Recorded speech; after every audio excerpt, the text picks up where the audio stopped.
I'm MJ Dickson. For the last 15 years, I've traveled the world exploring all things paranormal and strange, investigated hundreds of locations, and discovered the most incredible places. But growing up in our family-owned restaurants, food has always been a huge passion of mine.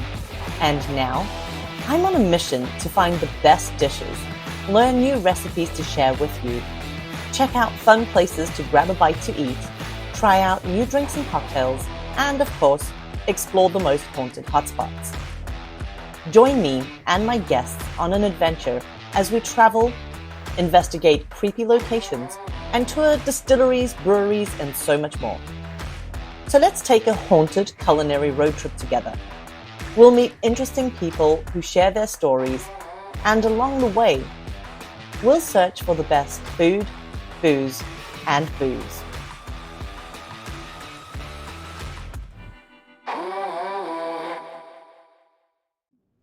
When I first started choosing places for the first episode of Food, Booze and Booze, I decided to keep things close to home. Now, I am on my way to the Cotswolds. I'm going to a tiny little village called Elderminster, and I am going to be spending the night at the Bell. Now, the Bell is a phenomenal restaurant, but they also have several rooms. So we are going to go meet Duncan. We're going to spend the night at the Bell. We're going to have a chat with one of the chefs and one of the other managers about some of the history. Apparently, room 6 is the room to stay in if you want to have a ghostly experience. So we have booked the room for the night. And after we've had some food and some booze and had a chat about the history of the place, we're going to be doing some investigating tonight and just see if we can find anything. I love the paranormal. This is my thing. I have been doing this for years. I am quite comfortable sleeping in an abandoned asylum on a morgue tray. Like, that doesn't bug me. My husband, on the other hand, is very much not into the paranormal. Duncan has been in hospitality for years. So his side is more the food and the booze. My side is more the booze. And I'm excited to kind of see how this whole thing plays out. So we're going to be checking out distilleries, breweries. We're going to be checking out really cool haunted locations and learning some history along the way. At the moment, we're figuring out how to drive and talk to a camera at the same time. This is terrifying. This is more terrifying than spending a night in a haunted room. Located in the picturesque village of Elderminster near Stratford-upon-Avon, this traditional English pub exudes warmth and character. As you step inside, you're greeted by a welcoming ambience of a crackling fireplace and rustic decor. The Bell is renowned for its excellent selection of local ales and fine wines. The pub's menu features delicious British cuisine, including hearty pub classics and mouth-watering seasonal dishes made with locally sourced ingredients. With 8 beautifully decorated rooms and a rich history, this is the perfect place to spend the night while exploring the Cotswolds. The staff aren't too bad either. My husband Duncan has been the manager at the Bell for several years, but I'm here to have a chat with John Harkin to learn more about the history and the hauntings.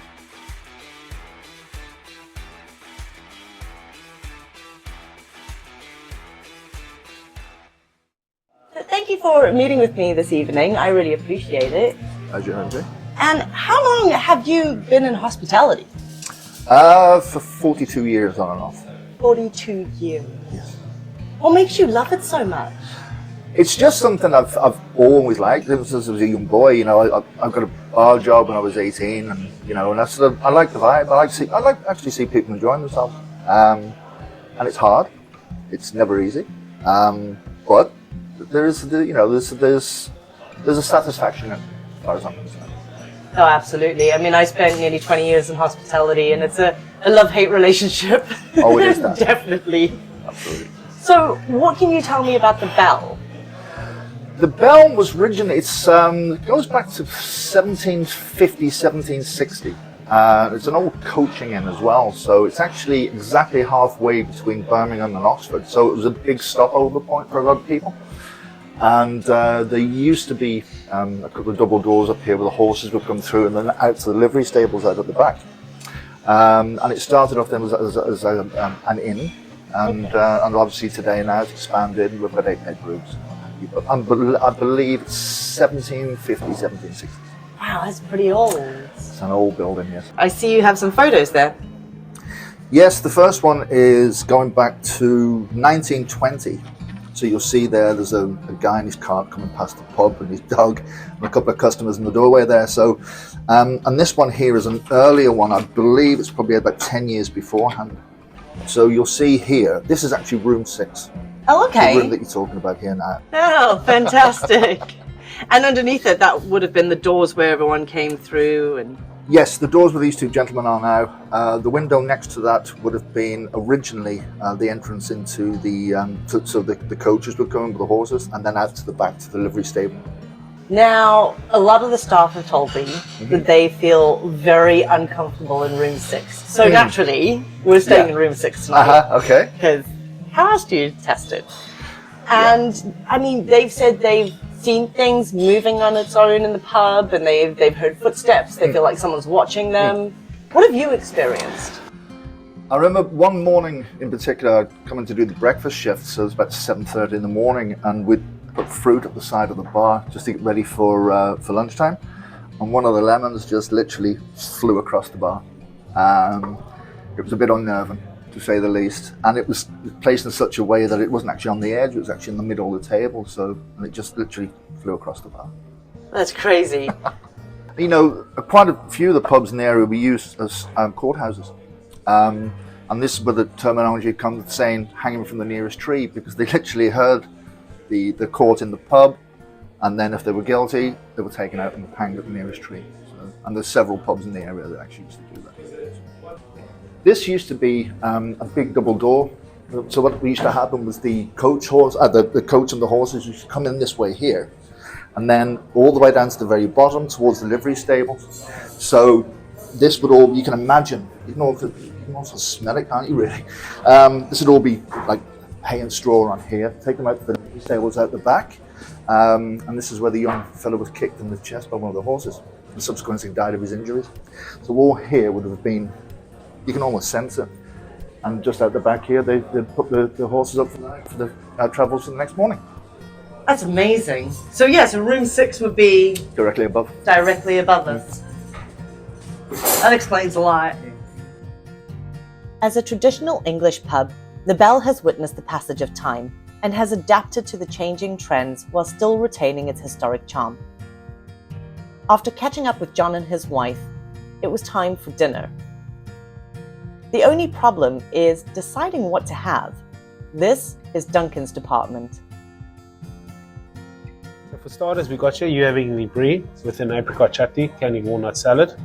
I'm having the beetroot cured salmon with a horseradish remoulade and some cucumber ribbons and dill. You've gone for a selection of starters. Yes, I have everything. So what you've got there, we've got some prawns pil, which is traditionally a Spanish dish. In Spain, they serve it obviously really sizzling hot. We do it obviously with an English twist, so we've got that. Halloumi fries. Come on, who doesn't know? Love halloumi fries. They're so crispy as well. Truffle parmesan fries, just one of our side dishes. And then you've gone with the scallops, with the sweet corn puree, chorizo jam, which we make here in-house, and we've got some chicken skin. This crispy chicken skin on the top is just genius. Yeah, I've gone with a cured pork loin with some black pudding, parsnips, and some Tennessee broccoli. Delicious is an understatement. Each dish is a testament to the rich tapestry of local flavors, combining traditional English cuisine with culinary flair. My favorite being the pan-seared scallops paired with charred sweet corn puree and homemade spicy chorizo jam. This dish is incredible. After dinner, I caught up with Cameron, who prepared our meal, to find out more about his journey as a chef and who inspires his passion for food. It was here that I started as a KP and then went straight into pastry section. Okay. Did plating, and I thought, yeah, you know what, I like this, and then continued down the line of enjoying it. I then left, went elsewhere as a chef, then came back to where I am now, and been here ever since. I've always loved food, but I've never thought about making a career of it. It's always been just something I enjoy just doing. So are there any chefs or different cultures or anything that influence your cooking? For quite a while, I've loved Japanese.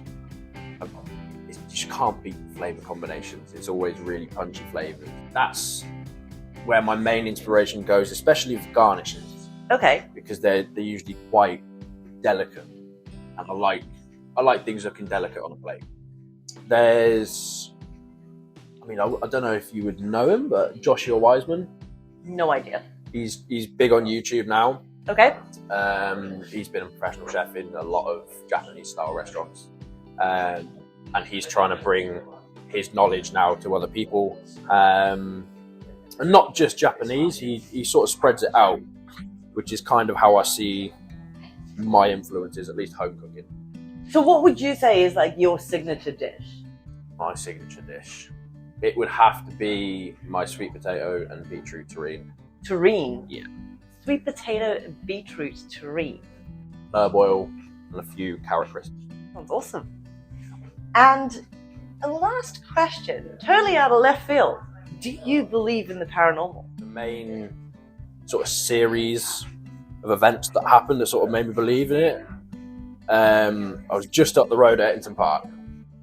I used to work there front of house, and I knew that it was a haunted place before, and I was like, yeah, okay, we'll see. And in the library, which is one of their biggest selling points as being haunted, is a book falling off the bookshelf and always landing on the same page. I can't remember what the page number was. Really? Yeah. Okay, I'm gonna have to check that out. Yeah, it's really, really cool. Really cool, and it's happened to me multiple times. And I every time it happened, I took the book down to management. I said, "What was that page again? What has happened again?" I thought, yeah. And like every time I went to set up the room, I was doing it on my own or with someone else. Didn't make a difference. Go in that room, book on the floor. Every time. We're staying at Ettington Park tomorrow night. Yeah. This is awesome. There's a few stories up on the wall around the place. Really? Yeah, the haunted cool. specific. At least they were when I went there, and I think they should be there now. But they go into a bit of detail with things that have happened. But yeah, it is real sweet. With the last customers leaving and the pub closing for the night, we caught up with the staff to find out more about their paranormal experiences, including the apparition seen in room 6. It's time to see if we can speak to the inn's ghostly residents. There is a camera there, and here's a camera here. You know Duncan.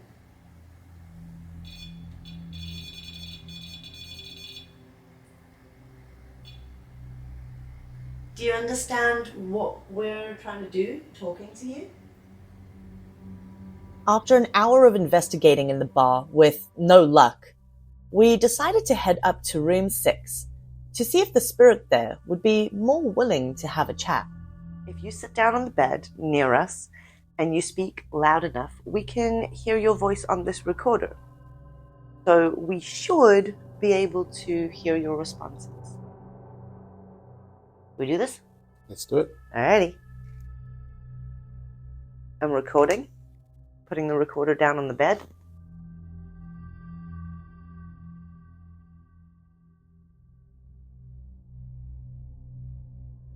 Is anyone else in this room with us?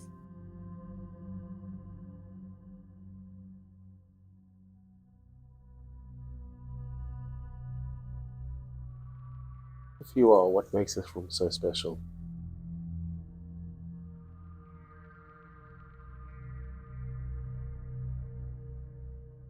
Is this your room? Is this where you stayed?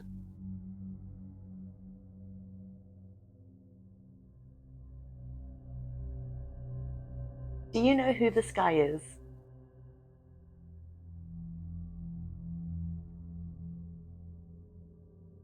I'm MJ. I'm Duncan. You should know him already.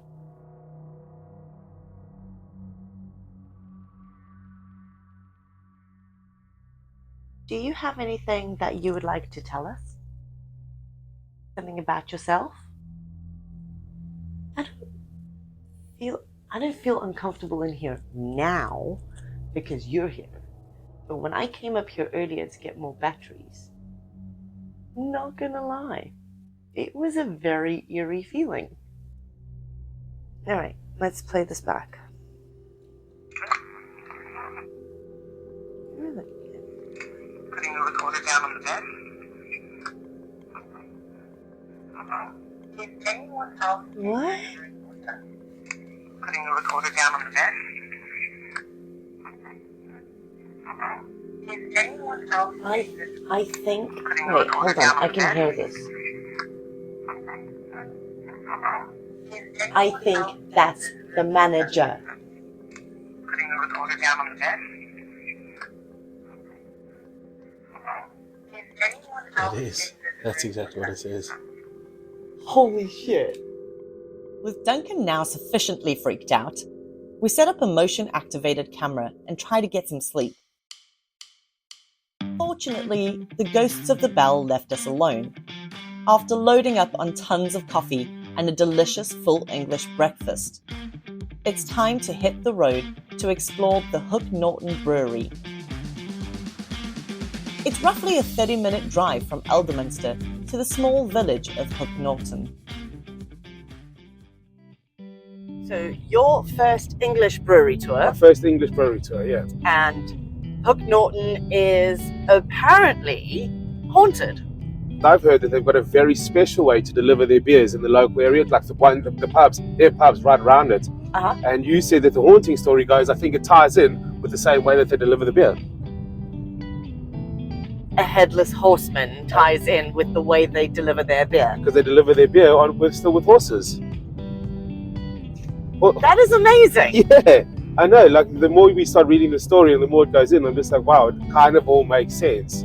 Why you would say a headless horseman, considering that they've been delivering their beer to the local places with horse-drawn carriage, still to this day. That is unreal. I am super I excited know, to and see they're this. those big horses as well, like Shire horse. Shire horses, yeah, like real horses. Awesome! Yeah, not the horse, like horse racing horses, proper working horses. That is really cool. Yeah. Okay, I'm even more excited now. That's what I said. I'm excited. It's my first brewery tour, but then after you telling me the story about The headless horseman? Yeah. Not just that, the fact that it's in an old Victorian building, it's 5 stories and they're still using the height of the building in the process of making the beer. It's kind of, it's very, very exciting. So, who are we meeting there? Mark Graham is the sales manager there. He's going to be giving us a private tour of the brewery. And it's a 5-story Victorian brewery that still has a steam engine. The drive through the Cotswolds is stunning, but nothing can prepare you for the sight of the brewery as you round the bend. This place is a lot bigger than we expected. First stop, the on-site shop to check out some of their products. As you step inside, the rich aroma of malts and hops fills the air, creating an inviting atmosphere for beer enthusiasts. The shelves are lined with an impressive array of handcrafted ales, lagers, and ciders, each bearing the mark of the brewery's proud heritage. Founded in 1849, this family-owned brewery has weathered the tides of time, celebrating 175 years. It remains steadfast in its commitment to producing exceptional ales and preserving brewing heritage. They only use the finest ingredients, including locally sourced barley and hops, to create their exceptional brews. Hook Norton Brewery stands as a testament to tradition, craftsmanship, and community. The brewery produces a wide range of delicious beers, including their flagship Hooky Bitter, Hooky Gold, 12 Days, and Old Hooky.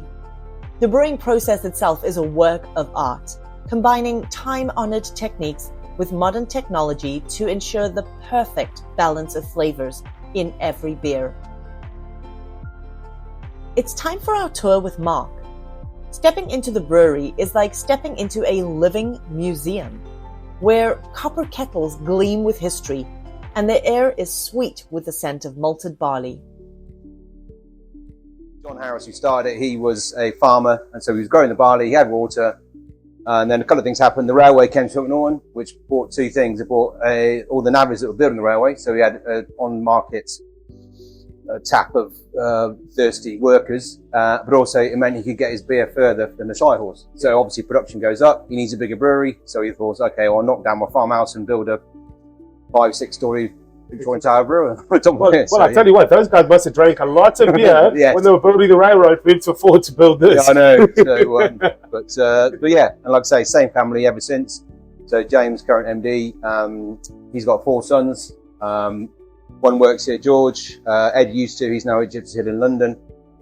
So yeah, there's certainly a succession in place. It's really nice to hear, because obviously you hear all the news, like, especially lately with some of the local breweries that we've are been being bought bought up and stuff. Yeah. It's really, really nice to know that there's Yeah. still some that independent breweries that are saying Yeah, that way. we very much. I mean, there's a board that we report to, but you know, we are fiercely independent. I would say, you know, we get approached every now and then, but you know, you can't. And people say, you know, if you looked at this in black and white, you would probably say, okay, take the brew production off-site, keep this as a museum and tours.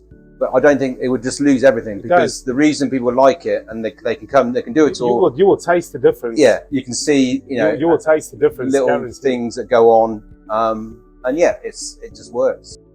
Each batch of beer is carefully crafted and lovingly tended to, resulting in beers that are full of character and depth. Whether you're enjoying a pint at the brewery or savouring a bottle at home, you can taste the passion and expertise that goes into every single drop. Every batch of beer is crafted with the same time-honoured techniques that have been passed down through generations, resulting in a range of ales and lagers that exemplify the artistry and expertise of the brewmasters. But Hook Norton Brewery is more than just a producer of fine beers. It's a focal point for the local community. The brewery's deep roots and unwavering dedication to quality have endeared it to beer enthusiasts and locals alike, making it a beloved institution that continues to thrive in the modern age.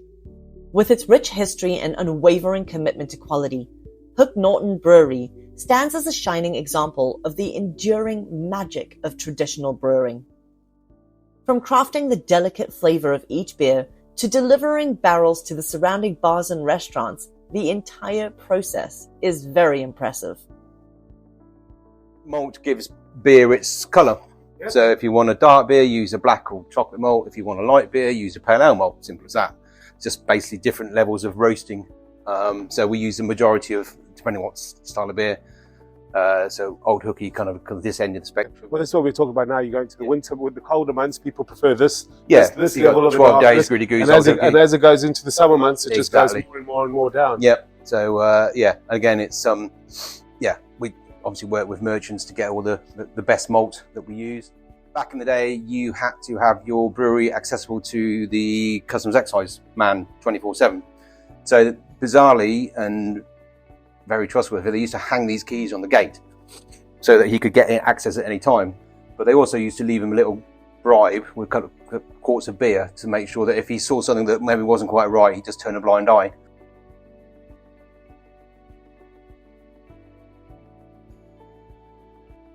These are all the original brewing records from 1849 onwards, so every single day since then of every single beer that's ever been brewed in this building. So that we can look back at any moment in time and brew what was brewed that day. We can understand the writing. So malts, hops and everything. So for example, when the Queen was 90, we look back for when she was born, brewed a beer, not for her, but as a story to say, this is what we would have brewed on the day the Queen was born. So we're now brewing that same beer again. So okay, it's a nice little thing. Talk about keeping tradition alive. Being able to look back at 175 years of brewing history is mind-blowing. Is it because it's so high? Does that have anything to do, like if you go to a normal brewery, can it all be on one single floor, or does this help the process being so high then coming down? Yeah, so this originally back in the day would have helped massively with the process because they wouldn't have had the technology that we have now in terms of pumping stuff around.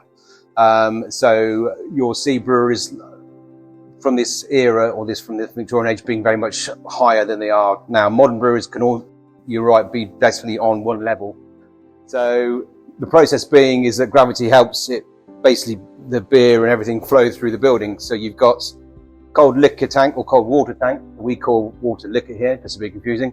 And then you've got your grist mill. So you take your barley, put it in the mill it up, turns it into a grist, which goes into a grist hopper. You then take your cold water, heat it up, mix those two together into basically a big porridge. That takes about an hour and a half to do. Drain the liquid off, which is called a sweet wort. It's not beer yet. So you drain off the wort, that goes into the copper, where you heat it up again. You then chuck some hops in to give it some flavour. Then you drain everything off into the hop back. Then you drain everything out of the hop back, leaving the hops behind. That's why it's called a hop back. Then you pump it back up into a heat exchanger, which cools it down. That allows you to then put it into the fermenting vessels, where you chuck some yeast in. You leave that for about a week, so it then turns into beer. And then once that's ready, you drain the liquid off again into a storage tank, sits there for about a day. Then it gets put into a barrel and then out the door.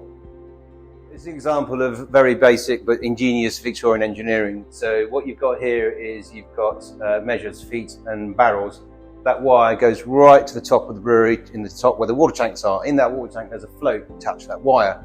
When you come in the morning, you can see that you've got 2 foot of water, which means you can brew 50 odd barrels of beer. So if you want to brew more, you have to put some more water in. With the tour over, it's time to find out about the hauntings. I've heard a rumor that you guys have a headless horseman around here. We do, yes. Okay. Obviously normally seen on Halloween. Okay. And he's been known to leave the brewery at dusk and make his way through the village looking for his missing head. He's on top of a Shire horse, which is the horses that we use to deliver the beer here. And yeah, he visits a few taverns on the way and then hopefully finds his head or loses it even more when he's had a few pints. I like it. And now, does this come from an actual legend around these parts, or is this something that the brewery do around Halloween? It's probably a mixture of both. I mean, where we are, just up the road, you've got Turpin's Lodge. The reason the farm is called Turpin's Lodge because rumour has that Dick Turpin used to ride these parts on the various roads. So again, there's a link to highwaymen and figures appearing out of the darkness and all the rest of it. So yeah, we like to think that it's a bit of mixture of both. I mean, this is an incredible 5-story Victorian brewery. There has to be at least one ghost here. I'm sure. I've been here on a few occasions when everyone else has gone home, and yeah, there are strange noises that happen. I'm sure the amount of people that have gone through here and the association with it, then yeah, I can't believe there isn't any sort of ghosts here. I'm sure they're pretty friendly because they're surrounded by beer. Well, yeah, that's a good place to haunt, so I'm not going to lie. Yeah. So we've not had things flying off shelves or anything like that. It's more of just kind of you feel someone walking past, or you hear maybe even the horse's footstep. Because again, we've had a lot of horses come through here that have obviously worked for us and then passed away. So again, over time, those cobbles outside would have seen a lot of horse action, so it's not beyond the realms of possibilities that one of those horses has come back to sort of keep an eye on the place. Hook Norton Brewery is known countrywide for its unique tradition of delivering beer using Shire horses. The brewery has a team of Shire horses that pull the traditional dray, delivering beer to local pubs and events in a manner reminiscent of days gone by. There's no way I was going to visit the brewery without meeting the horses. So we took a walk to the field behind the stables, and it was well worth spending some time with these magnificent animals.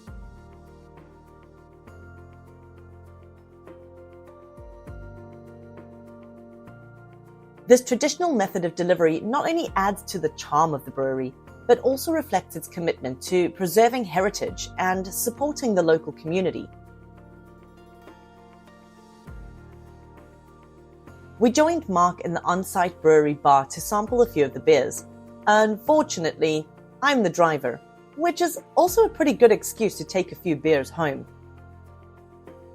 The Hook Norton Brewery even has its own museum, which offers visitors a glimpse into the rich history and traditional brewing methods.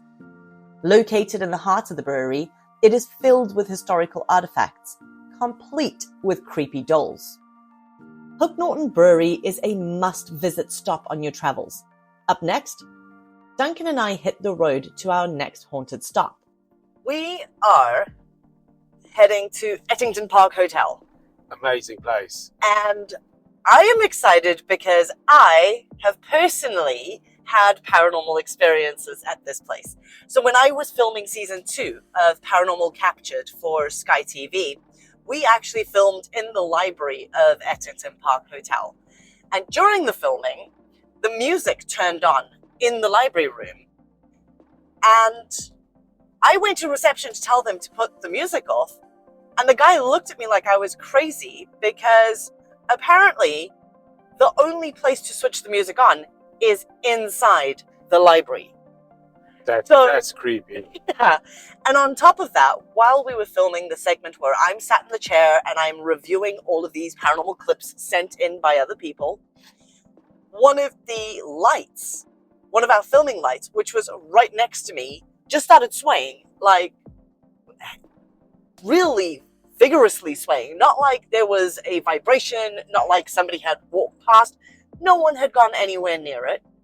And this thing just started rocking back and forth. And the director kind of looked at me like, what the hell? There are so many stories about this place. It was used in the filming of the horror movie, The Haunting, which I actually watched again the other day. I came home the other night and you were watching it the Yeah. other day. I was like, why are you watching a black and white movie? We have the technology. And it's a really cool old horror movie. And that was filmed at the hotel. The big gothic exterior shots, the big black spiral staircase. It's all Ettington Park. There are stories of monks that haunt the abbey.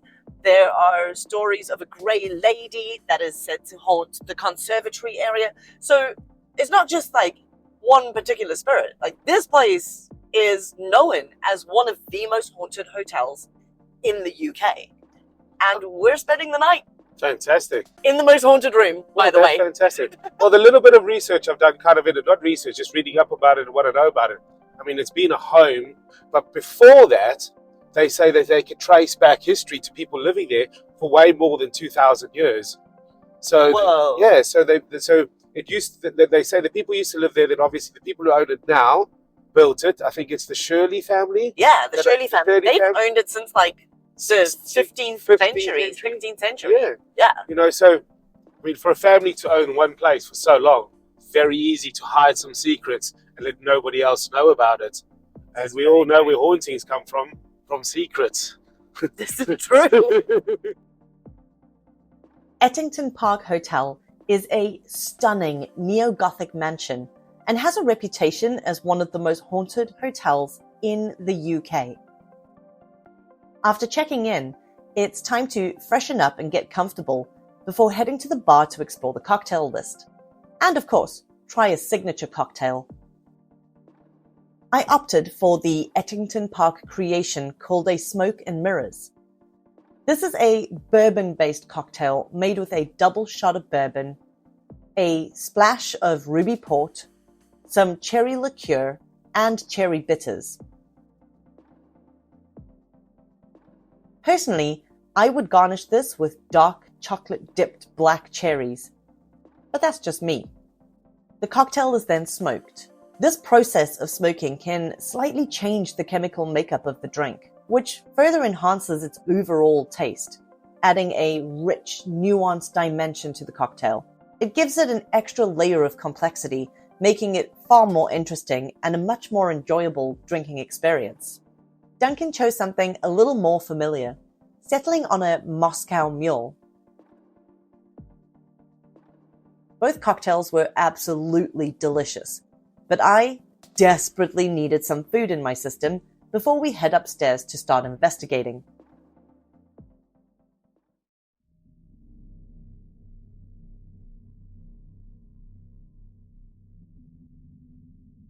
We are in the Long Gallery and the upper level of Ettington Park Hotel. Now, a lot of reports of paranormal activity come from this particular space. A lot of people report that one side, the atmosphere feels completely different to the other side of the Long Gallery. There is a staircase just through a door over here where somebody fell down the stairs and died. There are reports of a man in a military uniform that is seen walking around here. as well as a monk. There's supposed to be a priest that haunts this area. So it's not just one particular spirit, and we don't know who we're dealing with. So we are going to do some EVP, electronic voice phenomenon, and see if we can speak to the people here. See if they want to talk. You ready? I'm ready. All right, let's do it. We hadn't even removed any equipment yet, and we've already heard footsteps in the room. Who was that? Hello?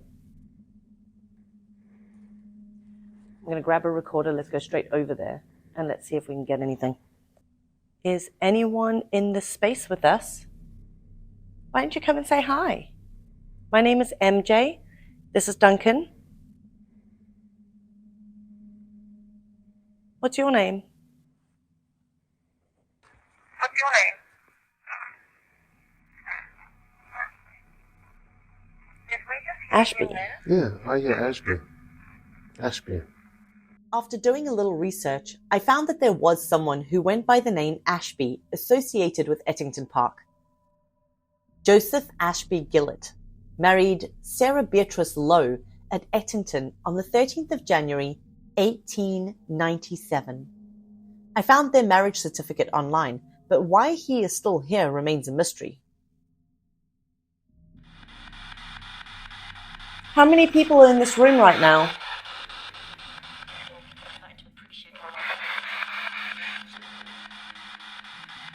How many people are in this room right now?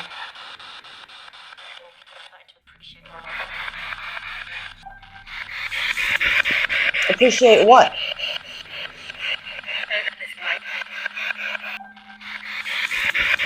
Appreciate what? I'm sorry, I didn't quite get that.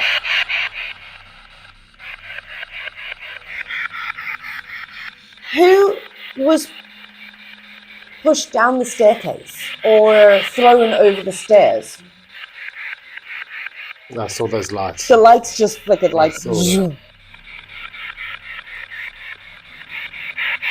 That's creepy. What was the name of the person that was thrown down the staircase or stabbed? Or what is that story? Pushed down the staircase or thrown over the stairs? I saw those lights. The lights just flickered like saw zoom. Okay, why don't we try, what's wrong? Something that moved in the side over there. Like I might have blinked, but it was just like, I'm trying to blink again to see if it was the same thing. And it's not. No. What did you There's like see? a light thing. If you look over there, there's like a light thing on there. That felt like a shadow just go past it.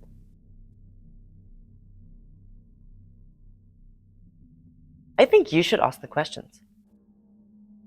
Hello, my name's Duncan. This is MJ.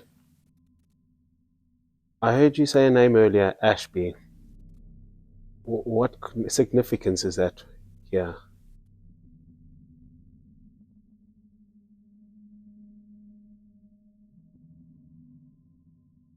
Is Ashby one of the servants who used to work here?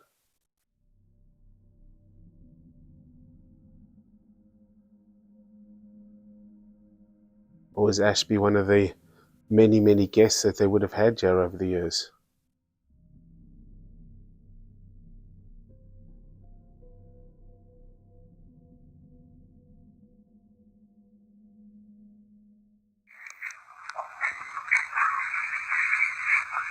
Hello, my name's Duncan. My name's Joe. I heard you say your name earlier, Ashby. What significance is that? Yeah. Ashby, one of the servants who used to work here. It just stopped. Oh, it stopped. Okay, but what's in the beginning there? Hold on. This is recording. Hello, my name's Duncan. This is recording. Alright, I just got goosebumps. Listen. This is recording. Hello, my name's Definitely hear the get out. It's like, That's just giving me the chills. When they say get out, I kind of tend to agree. Yeah, but you have to remember that this was a place for the owners. This was a place where they would come and relax, and it would be their elite guests that would come up here. It was not a place for servants. It was not, you didn't speak to the servants. This was not, so maybe it's a person who worked here who was fearful of getting in trouble. Well, that's how the story goes with the lady who got thrown down the stairs. Yeah, because she was up here doing something she wasn't supposed to do. Servant was not supposed to be up here. And allegedly there was an altercation because of it. And she went through that door by the fireplace, and the fire extinguisher, and was killed. But why did it switch off?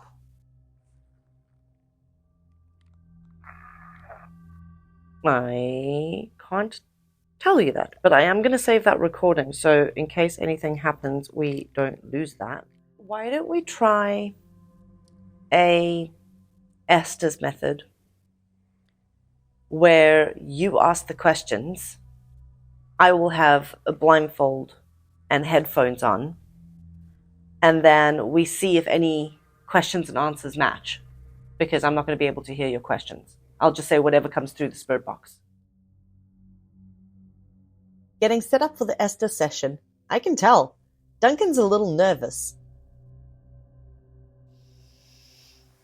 I'm trusting you here, dude. If you leave me, I will divorce you. That's kind of in the thing. If I leave, then you would, yeah. Har, har, har. Oh, this is Duncan's first Esther's method. So let's see how this goes. Alrighty. And I'm recording. So, I saw a shadow walk past behind me earlier. Who was that? Anybody here? They're coming. Now, that's the second time you've said they're coming. Who's coming?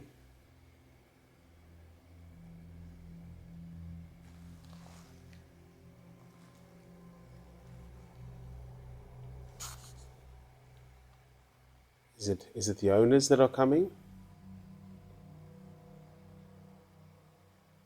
He doesn't seem happy. So that's giving me chills. Like I'm getting goosebumps after that. Who's not happy?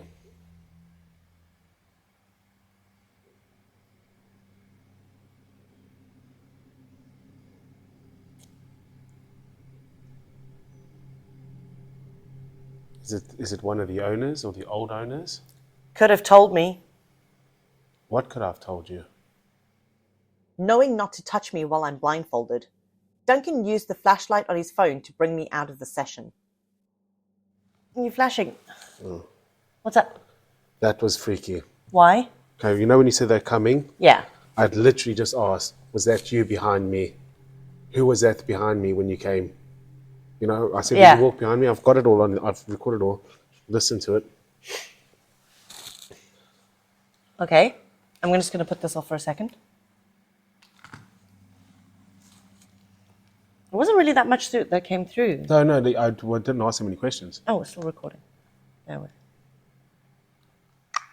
Okay. I saw a shadow walk past behind me earlier. Is there anybody here? They're coming. Oh, that's creepy. Second time you said they're coming. Who's coming? The owners that are coming? He doesn't seem happy. That's giving me chills. Like I'm getting goosebumps. Who's not happy?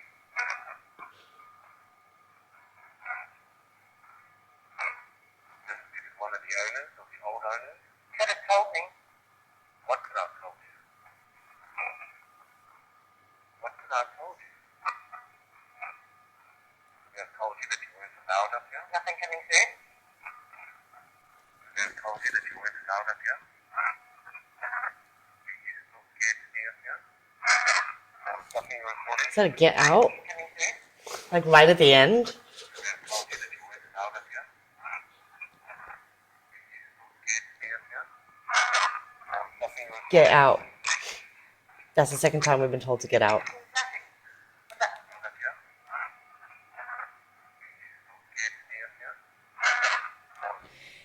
So obviously, whoever's up here, this is just very much his space.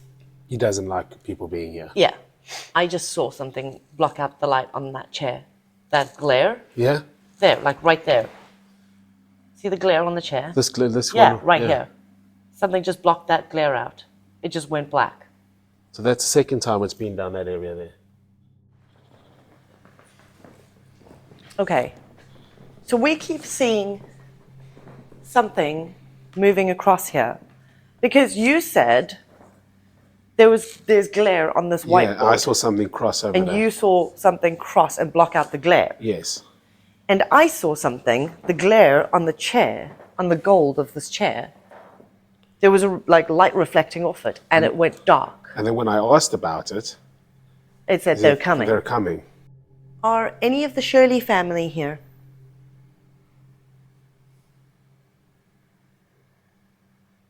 After asking several questions, we only received one response.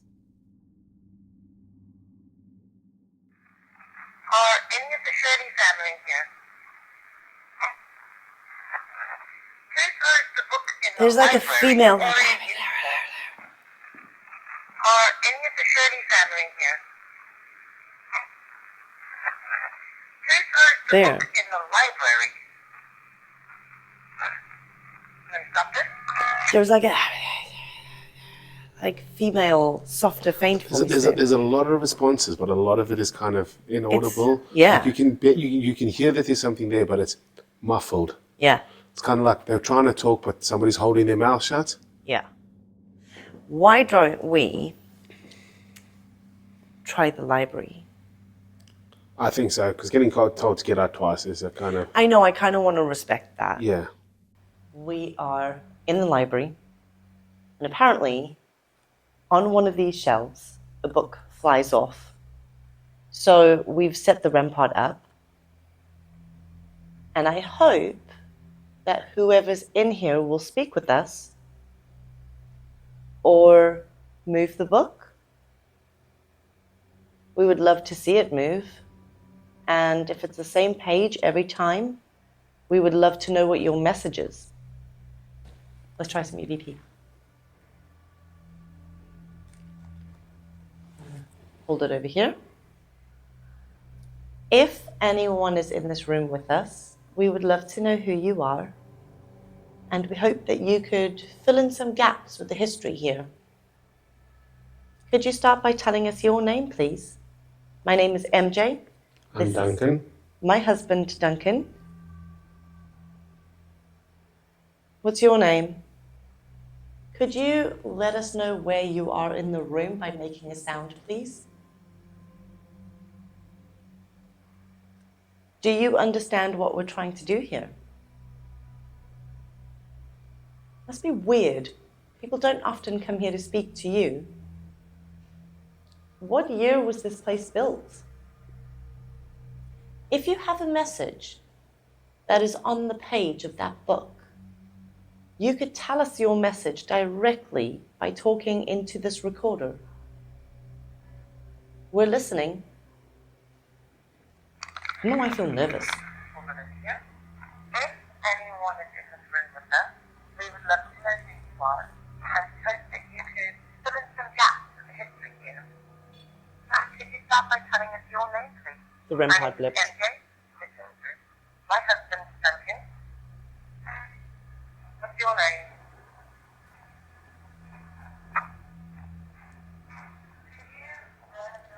I heard Peter straight off the bat, but I don't think it was that. What's your name?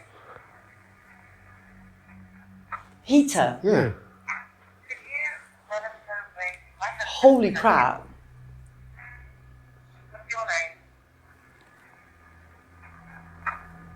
Peter. Could you let us know where you are in the room right now? Peter sounds like a monk's name.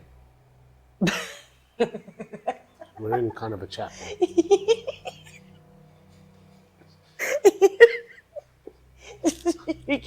Peter's a monk's name. Peter, John, Paul. Disciples. Monks, disciples.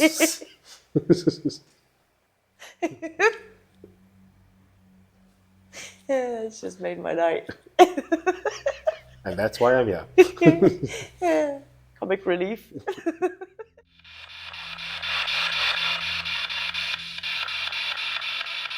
Which book moves in this room? Can you tell me the name?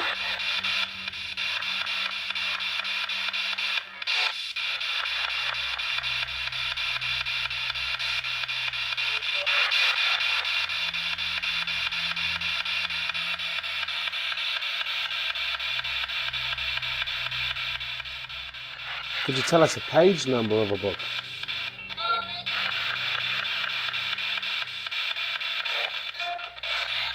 Just give us the page number and we'll check these.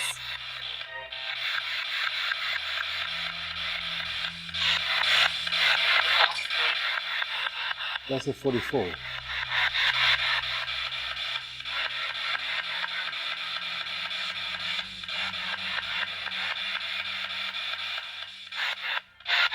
Can you repeat the page number, please?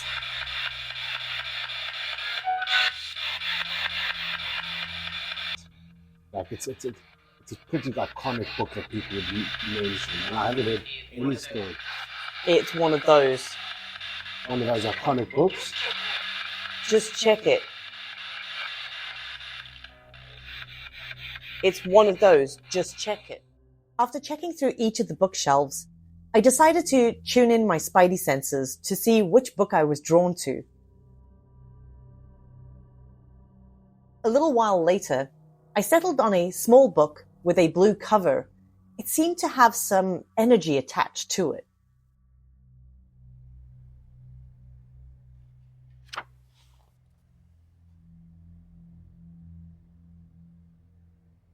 I was sure it wasn't 43.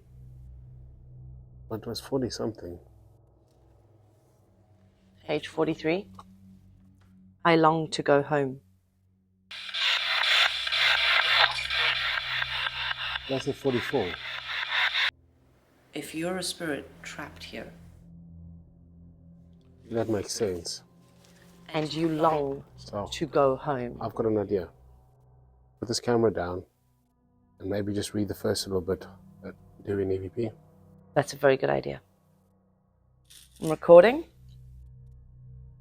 I long to go home, for I've nothing down here. My Saviour's in heaven. My all is up there. I've heard of my Saviour, my Jesus, my Lord, and I know he's as precious as told in his word. What will be my joy when I see him up there, if his beauty exceeds all the fame of him here? He is lovely, he is precious, he's all I desire. When I think of his beauty, my soul is on fire.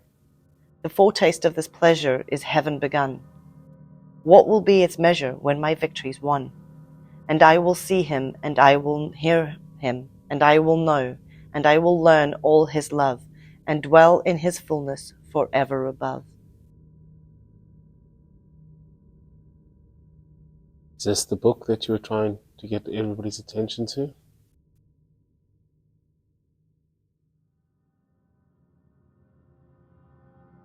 Are you trapped here and you just want somebody to help you get out? I think we should stop that and listen back. Recording. I long to go home, for I've nothing down here. With no EVPs captured, we decided we were getting better results with the spirit box. Okay, Are you trapped here? not exactly. Why are you still here?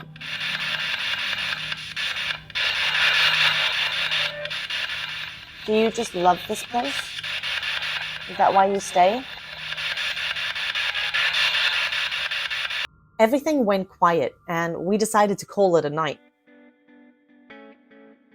After a decent breakfast, it's time to explore the grounds. Ettington Park Hotel has a fascinating history, dating back to the 12th century. The current mansion was built in 1858 by architect John Pritchard as a luxurious family home for the Shirley family. The mansion's Gothic architecture and really picturesque setting have made it such a prominent landmark in the area. During World War II, the mansion served as a hospital, and in post-war years, it was used as a school. In 1983, the property was converted into a hotel, and since then, it has been carefully restored and renovated to offer guests a blend of historic charm and modern luxury. There is absolutely no shortage of ghost stories at Ettington Park Hotel. Today, Ettington Park Hotel offers guests an opportunity to experience the grandeur and elegance of a bygone era, while enjoying all the comforts of contemporary hospitality. The adventure continues. Duncan is particularly excited about our next stop.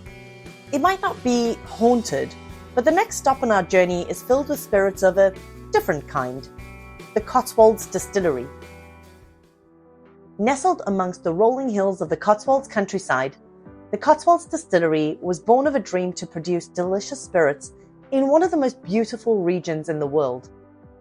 Known for producing a range of high-quality spirits, including gin, rum, and whiskey, using traditional methods and locally sourced ingredients, the Cotswolds Distillery has been making waves since bursting on the scene in 2014. A 30-minute drive from Ettington Park Hotel, the distillery offers tours, tastings, and specialized events. You can even fill your own bottle. After a quick coffee and checking out their many awards, it was time for our distillery tour with John, who took us through their entire distillation process of both their gin and their whiskey. We highly recommend taking a tour of the distillery if you get the chance.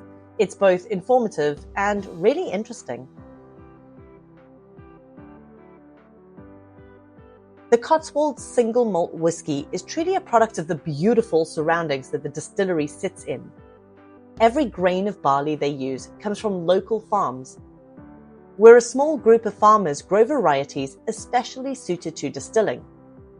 When the barley is harvested, it's taken to Warminster, Britain's oldest operating maltings. The malting builds up sugars in the barley, and it's those sugars that will turn into alcohol here at the distillery.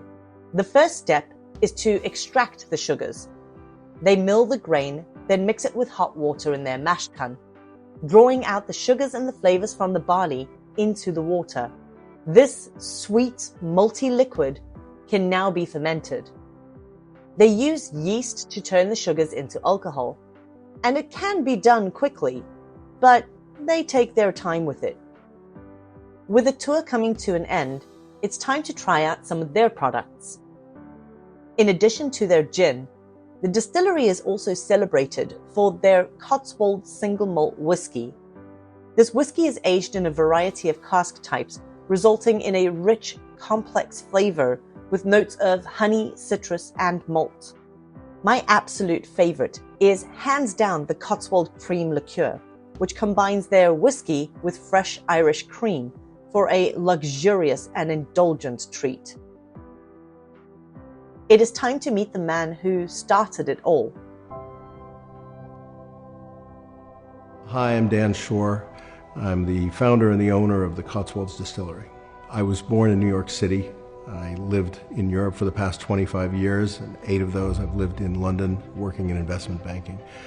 In 2011, my wife and I bought a small farmhouse in the North Cotswolds, and we fell in love with this area. A few years later, we decided to move out of the city altogether, and I thought about what I could do that was a complete change from my previous life, something that I loved, something I could be passionate about, and whiskey certainly fit the bill. I've been a lover of single malt for many years, and what I think I love most about whiskey is not just how it tastes, but what it stands for, where it's from, how it's made. And what I hope is that all of our spirits reflect the beauty that is the Cotswolds.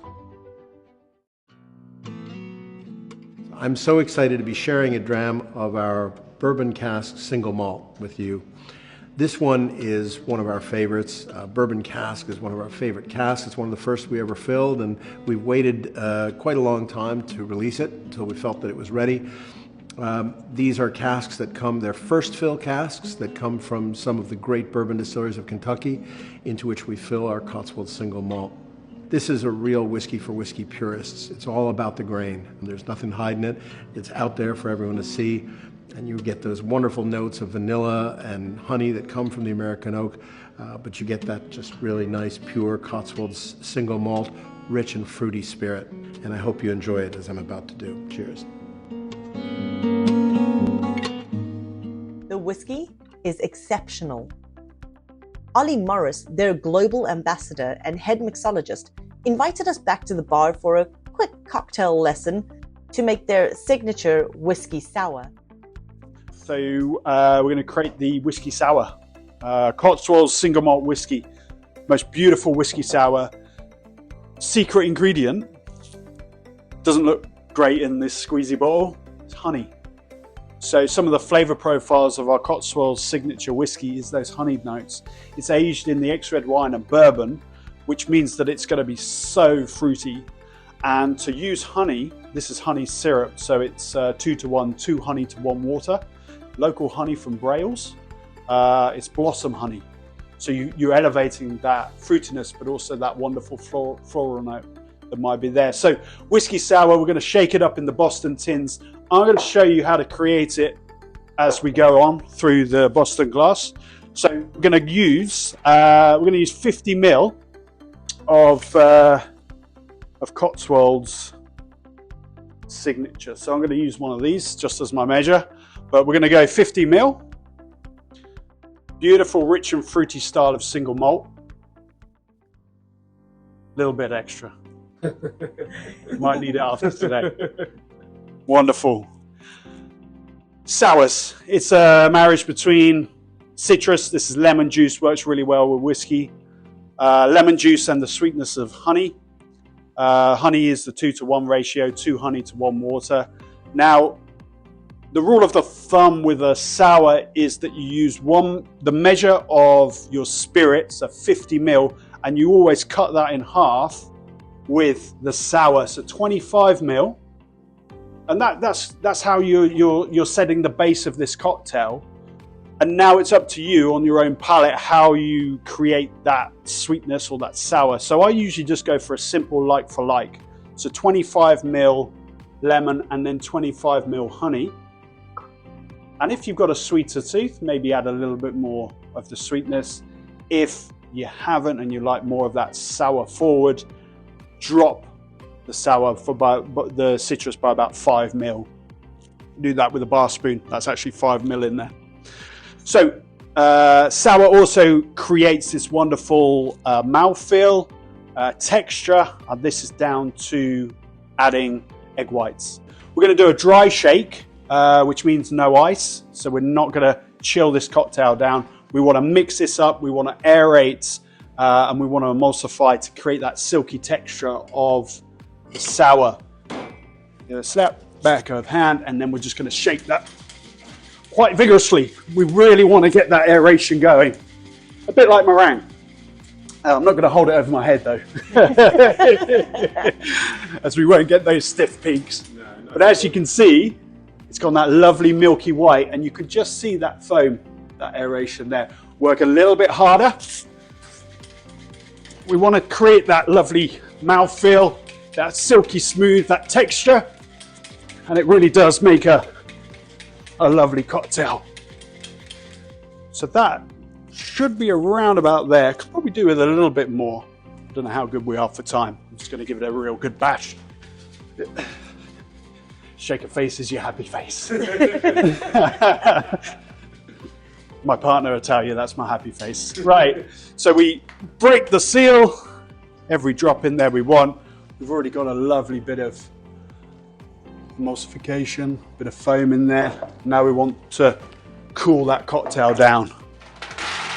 Only going to add maybe 4 ice cubes into there. We don't want too much dilution because we don't want to lose the intensity of the ingredients. Whiskey, honey, and the lemon and the egg whites. And yes, We're going to shake again.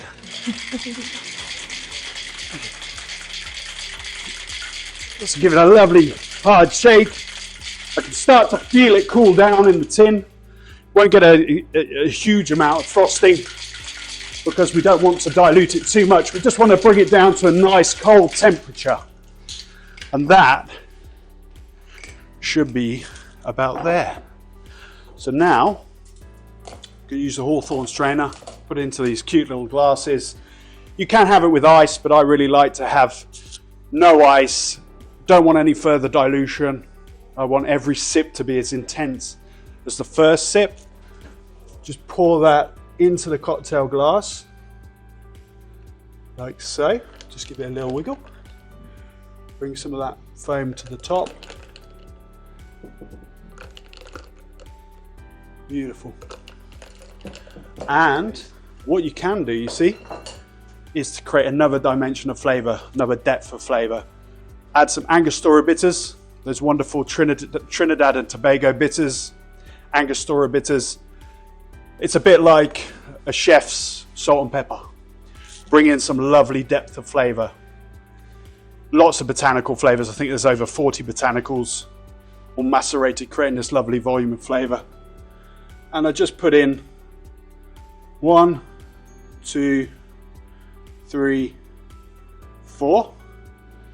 So each sip I have, I'll get the explosion of flavor. And for a bit of decoration, you just go around like so. And to finish that cocktail, and you might notice that those botanicals of the bitters are just laying under the foam, and that just means that you'll be engulfed with those flavors. That, ladies and gentlemen, is our Cotswolds signature whiskey sour. Enjoy, brother. Oh man, well, why not? This is my very first whiskey sour, so.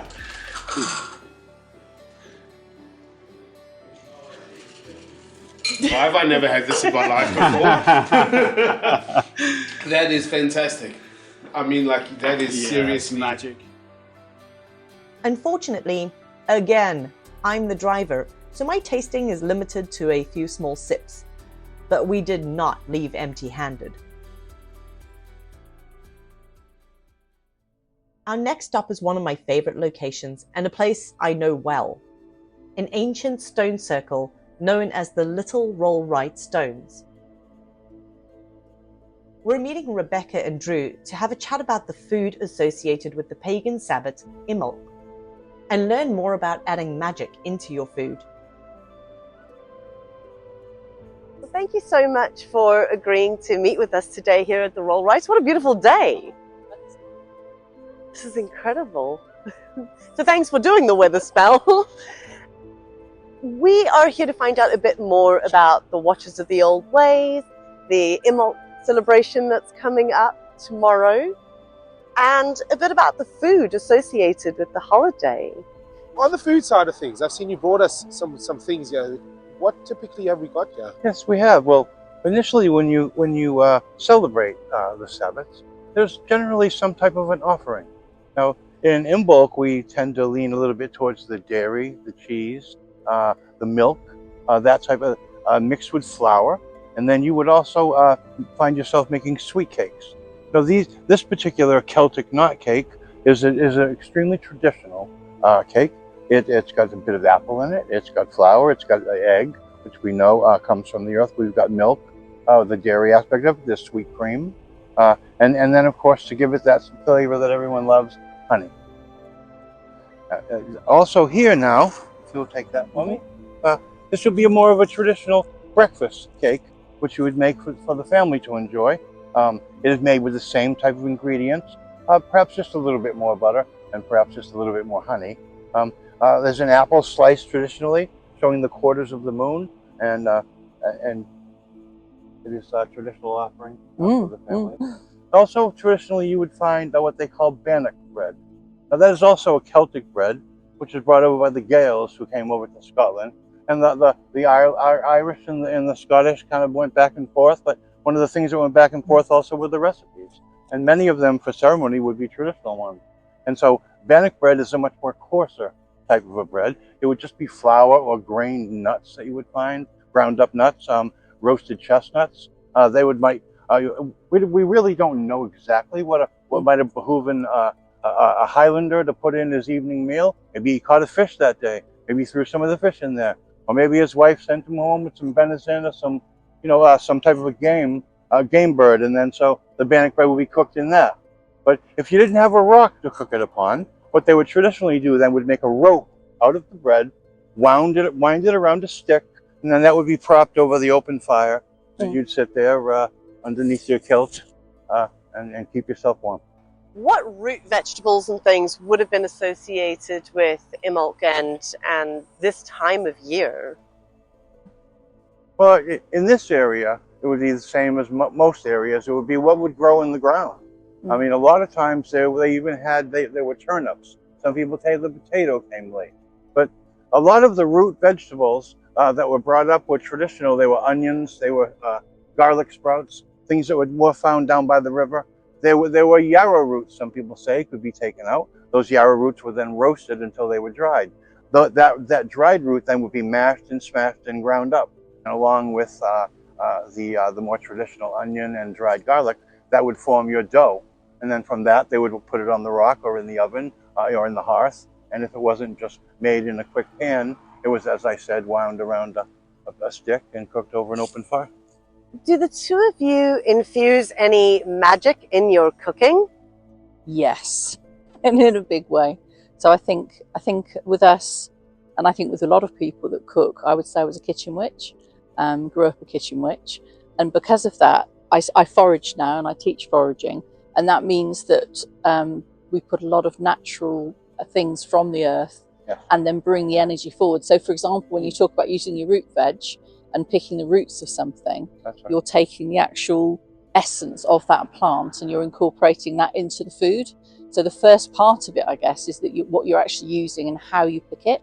So we tend to pick traditionally and that we respect everything that we pick. So we would always take it no more than a third, and we take a third for us, we leave a third for nature, and we leave a third for any other hungry people passing through and for future propagation of that plant and things. So there's some sort of traditional ways in the foraging, the way that we forage before we start actually the cooking itself.